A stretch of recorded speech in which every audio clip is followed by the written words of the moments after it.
A deadly stabbing on a North Carolina transit system is sparking national outrage and reigniting the debate on crime this morning.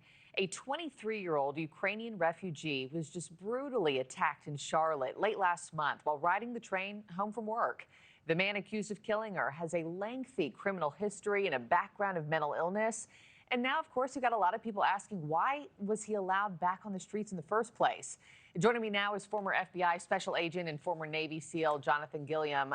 Jonathan, good to see you, sir. I mean, her murder has now even gotten the president's attention, who pointed out that this guy had 14 prior arrests.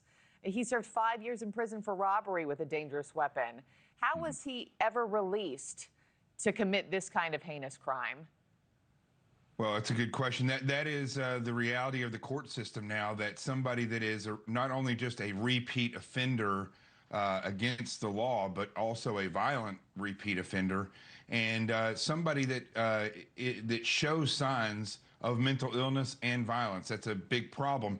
And I think this points to something that law enforcement has missed for many, many years, is that with all these databases that we have where they can search people in the court system, where they go through, and most of the time they're pushed through because the courts are overcrowded, we're missing the fact that all of the run-ins that this individual has had with law enforcement will give them clues as to what they're potentially capable of in the future. And that is never, those clues, whether they are arrested or not, the behavior of that person is never listed in any database. There is no database of behavior and personality traits when people interact with law enforcement, and that That's alone, crazy.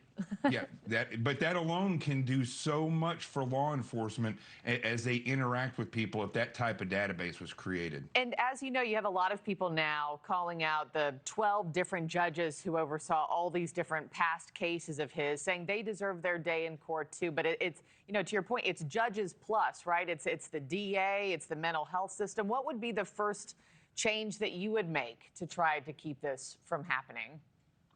Well, we need to have a system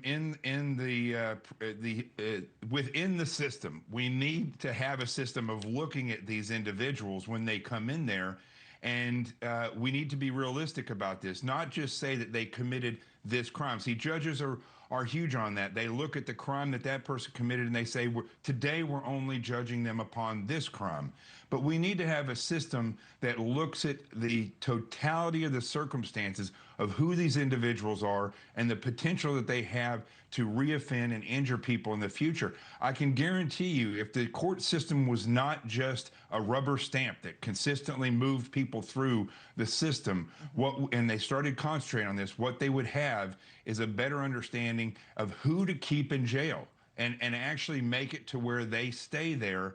If they show no signs of rehabilitation, then they should not be pushed out as quickly as possible. I mean, this guy's just unhinged. The Department of Transportation now threatening to withhold federal money from the city of Charlotte as they investigate this case. You've got Secretary Sean Duffy saying, hey, you know, cities who can't keep commuters safe don't deserve taxpayer dollars.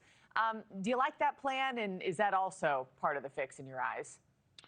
I think it is, because look, that's how they raised the drinking age, which basically stopped, I don't know the percentage, but it's a large percentage of DUIs on the road.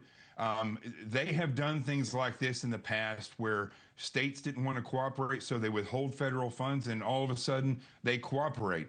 And I think anything we can do to get these cities and states to cooperate should be looked at, because this is an epidemic across the United States, really across the world. But in the United States, where we have a civilized nation with laws, these large cities are just out of control. Thank you for watching. Subscribe below and download our NewsNation app right now on your phone, and you will get fact-based, unbiased news for all Americans.